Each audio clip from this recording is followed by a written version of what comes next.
Masih ingat Jill Carissa? Dulu pemeran drama kolosal Angling Dharma. Begini kabarnya sekarang.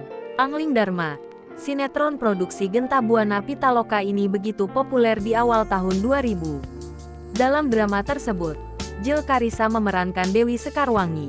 Tokoh tersebut merupakan permaisuri dari Raja Angling Dharma. Sosoknya mencuri perhatian saat memerankan Dewi Sekarwangi.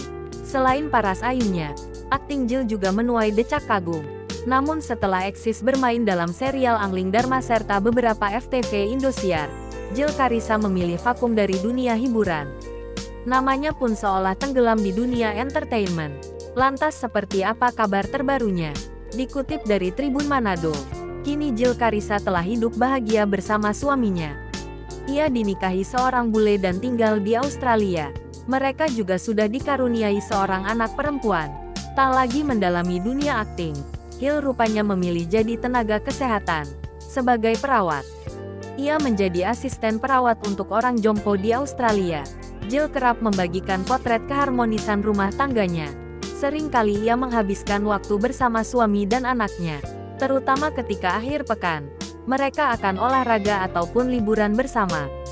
Seperti pada tanggal 30 November tahun 2022 lalu, ia bepergian ke pantai. Jill tampak bahagia bisa menikmati pemandangan alam, lautan biru. Terbaru, pada tanggal 13 November tahun 2023 lalu, ia sedang berolahraga. Jill begitu semangat berolahraga seperti jogging dan menarik beban.